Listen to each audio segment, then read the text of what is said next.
What it do, vinyl community? My name is Brian. That's Brian, and welcome to Vinyl Finds number 6. Yes, folks, Vinyl Finds number 6.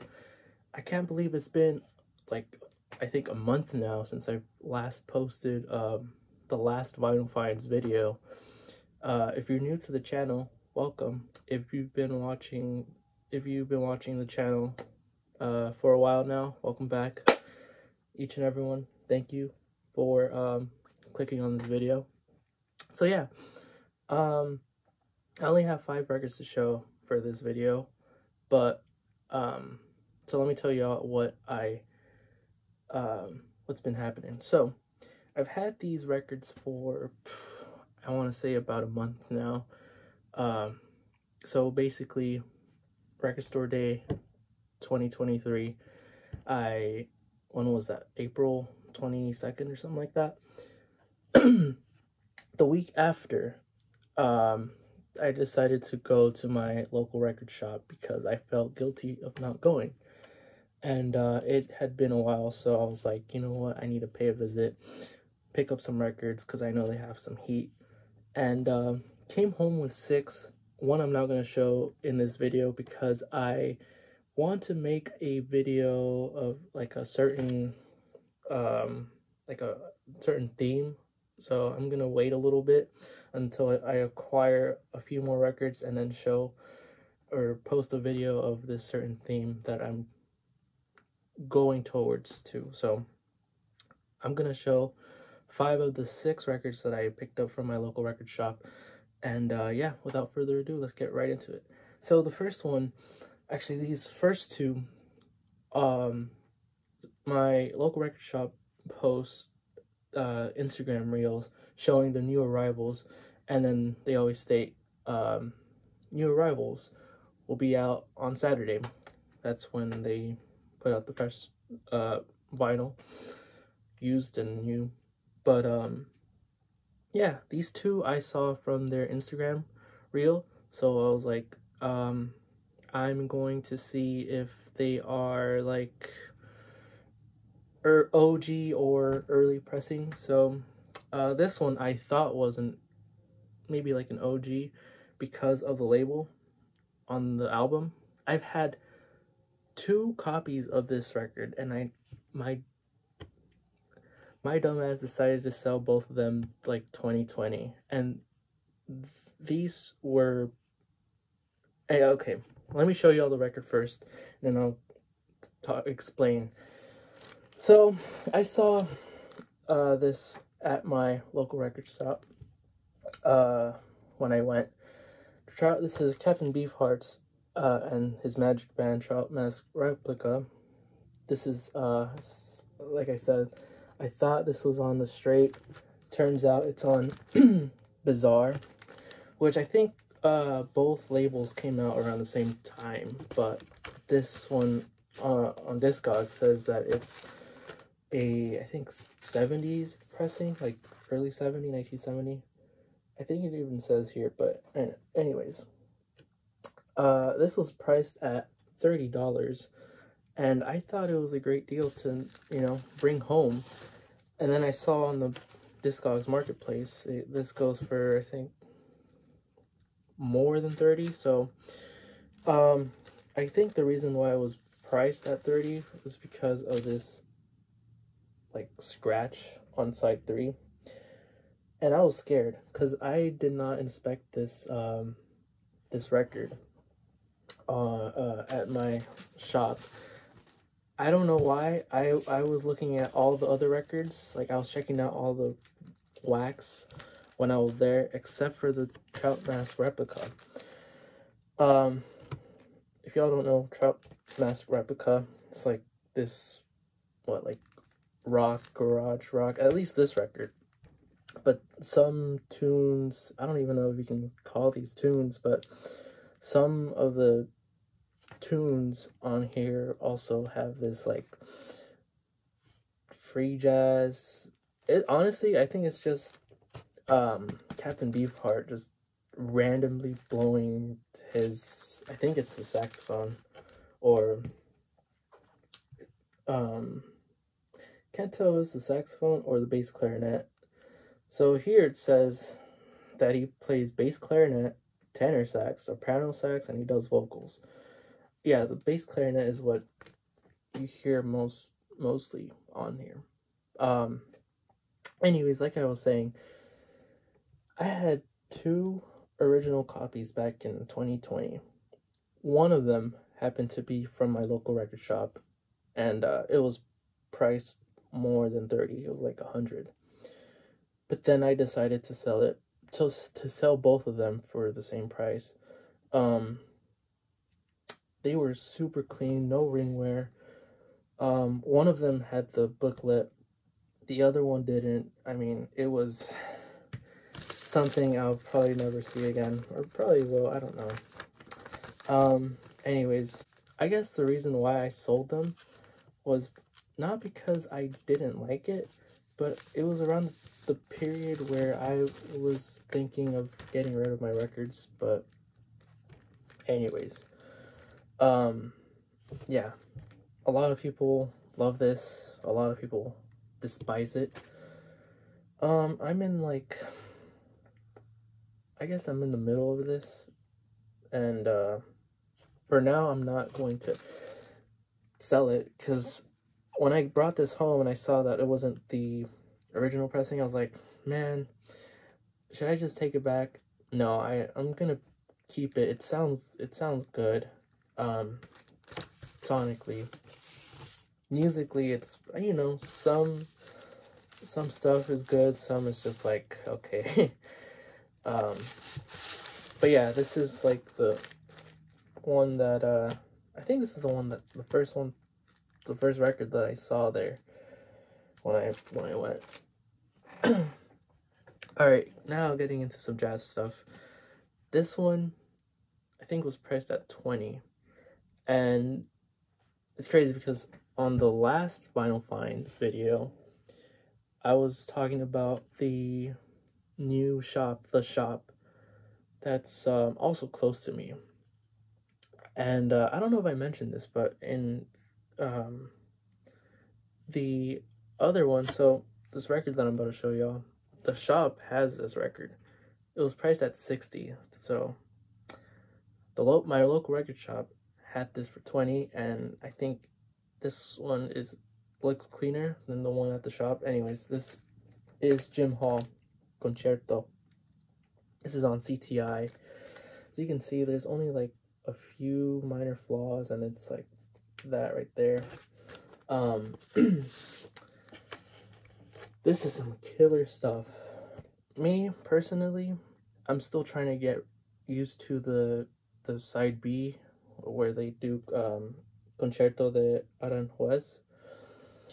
But the stuff on side 1, you know, you have You'd Be So Nice to Come Home To, Two's Blues. The answer is yes. There's not a lot of stuff on here, but each tune is pretty lengthy, so yeah, got this for, again, $20. Maybe I overpaid, but I don't know. There's also this sticker here, says distributed by Motown Records Corporation, and it has this like California address, which I don't think it's very far from where I live. But yeah, this is a Hollywood, California pressing. Anyways, the musicians on here, you have Jim Hall on guitar, Roland Hanna on piano, Ron Carter on bass, Steve Gadd on drums, Chet Baker on trumpet, and Paul Desmond on alto saxophone. Yeah, I love this like blue color. It looks phenomenal. I've been wanting this one for a while now. Had been debating whether I should pull the trigger and purchase one online, but decided not to. This is a super clean copy, again on that CTI, and it also includes the Van Gelder stamp on the Dead Wax. So that's some pretty neat stuff. This was done in 1975. So music on here, for me at least, is very relaxing. You don't get that like really that funk stuff that you typically get on the CTI label, or like hard bop, post bop thing. It's just really relaxing, and also the spine here is pretty nice. Yeah, so this is another record that I saw on their Instagram reel, and the next three have been there for, I want to say, a month now, maybe more than a month, and I'm surprised no one picked them up. I thought someone was going to snatch them the day that the peeps at my local record shop posted this. I'm glad that I brought them home. These are, I think, the heavy hitters, starting off with a Blue Note title, Blue Note BOP 4226. This is Don Cherry. Don Cherry Complete Communion. I think this one came out in 1966. This is a mono. The jacket is kind of rough, but it's still like intact, as you can see there. This is the jacket that I have to deal with, which honestly is not that bad. I think it comes with, yeah, it comes with the inner sleeve, the Blue Note inner sleeve. I think this stamp is pretty cool. This says Wallix or Wallich, Music City, and then the price of $149. I wish I would have paid this price instead, but nope. This cost me 1 Benjamin. So, yeah. The wax here is alright. I mean, it doesn't affect playing, so it's all good here. And yeah, so Don Cherry is accompanied with let's see, Leandro Gatto Barbieri on tenor sax, Henry Grimes on bass, and Edward Blackwell on drums. So this is in quartet format. So I believe that on each side, I think technically there's only 2 tunes on here, but they're done in like parts. So Complete Communion has Complete Communion and now Golden Heart Remembrance. So what, like 4 tunes, but technically it's just one whole song. Just each of them have like its own I don't know, like parts. And then the other side has, how do you pronounce that? Elephantasy. Okay.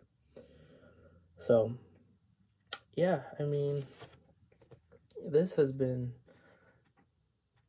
just, at first it was on the, I guess, their Holy Moly wall, or their like record wall, and then they had this in their rare LPs bin, which I just found out that they had, because when I saw that they still had this on their website, I was looking for it on the wall, and then I got scared because I didn't see it on the wall. And then I was about to ask the owner, but then I saw that they had a rare LPs bin like right at the corner, and I was like, oh, there it is. But Leandro Gatto Barbieri, I've been trying to get some of his records. I think Leandro was I don't think he was here from the States. I think he's Argentinian, if I'm correct. But I could be wrong, so don't quote me on that. The I believe this was the first record that Don Cherry put out on Blue Note. I think he also had like 3 other records after that on Blue Note, but again, don't quote me on that. But yeah, Complete Communion. I don't think anyone's reissued this. Again, I could be wrong. So hopefully this can be reissued because this sounds fantastic, for me at least. What I mean by that is, if you guys don't know Don Cherry, he's, you know, part of that free jazz. So this is some killer stuff. Hard one to find. Again, I was surprised no one picked this up, considering the prices on the secondary market. By the way, this is one of the records that I've been spinning a lot while I've had them. The other ones that I just started spinning, let's see. This one I haven't spun too much, but I'm planning to, just because I've not had the time. And I've been spinning this one quite often now, but yeah. So been spinning this one a lot. And then the other one that I've been spinning a lot, these two are Strata East records. Yeah. Again, I'm surprised no one picked them up while they were there. And I'm glad that these two came home with me. So this first one, again, Strata East. This one I've been spinning a lot. This is Live at Slugs, Volume 1, Music Inc. This is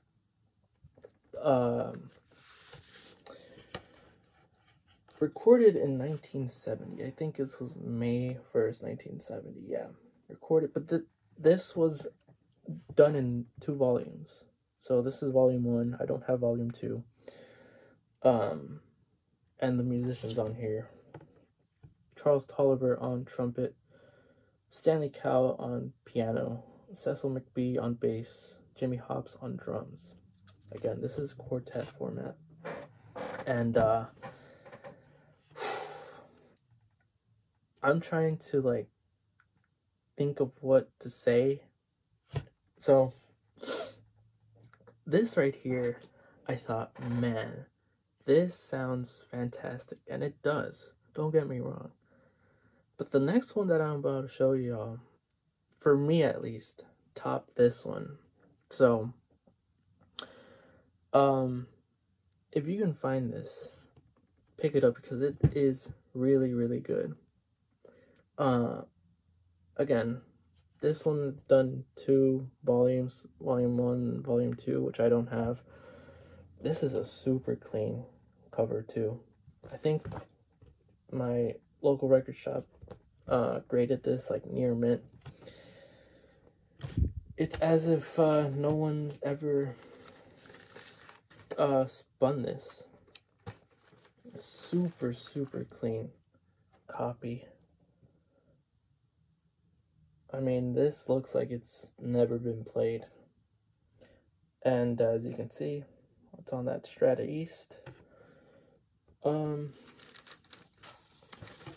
lot of people have started talking about the Strata East. I know that Jazz Bums Mike recently showed his copy on YouTube and Instagram.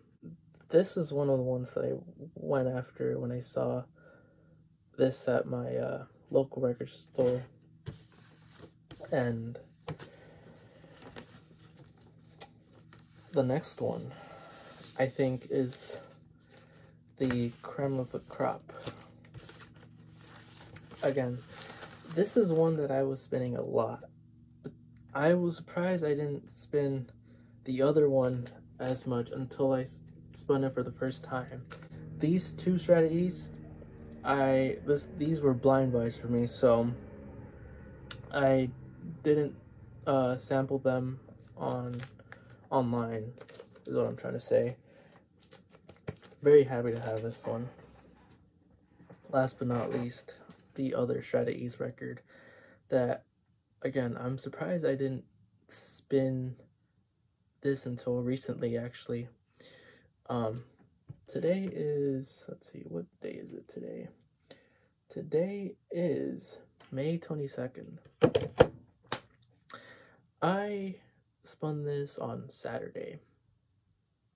When was Saturday? The 20th?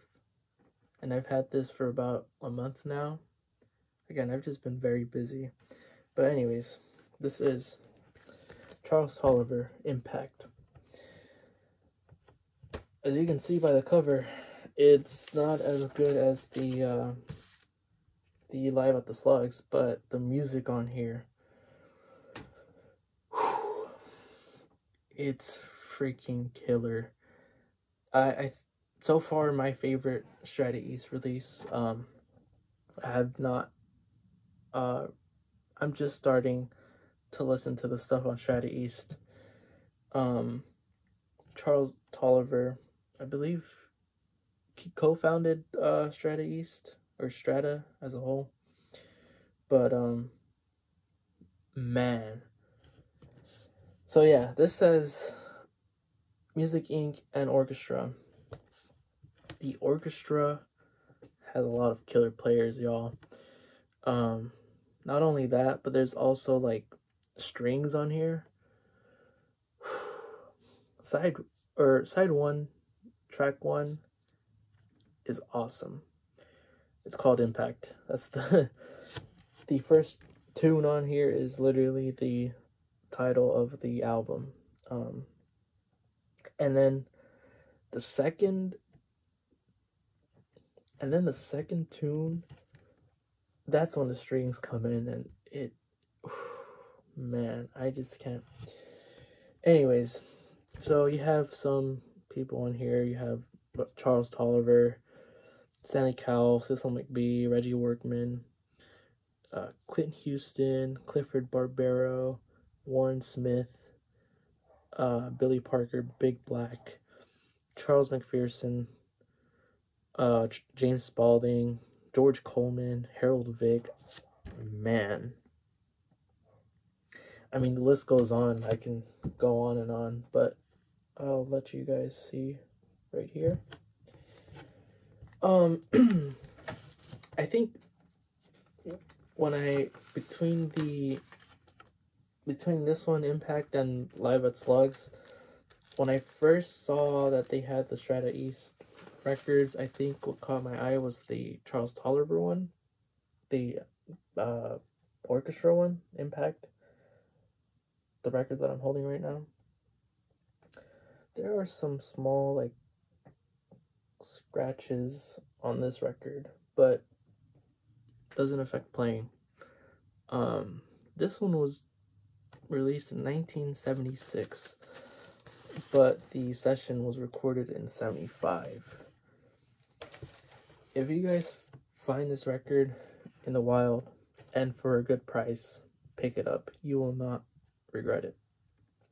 Because for this one, you have like this like advanced hard bop / avant-garde, and then here you have sort of like the same deal but in like orchestra form, and it sounds fantastic. At first, I'm not gonna lie to you, when I first saw the and this was before I bought the records, this is when I was thinking of purchasing them before Record Store Day and all that. When I saw the pictures on the back of the cover, I was a little like, man, this looks like it's gonna be not as good. I don't know. I don't really know what I was thinking. But what I will tell y'all is that I think I'm going to be having this record on the platter much more, or as the same as I've had the Live at Slugs, because this sounds killer. I think I got this one for, I think, $50, and the other one was like 70, I think. But I mean, the other one, super clean. So anyways, I think overall I got a deal with all the records. You know, shout outs to my local record store.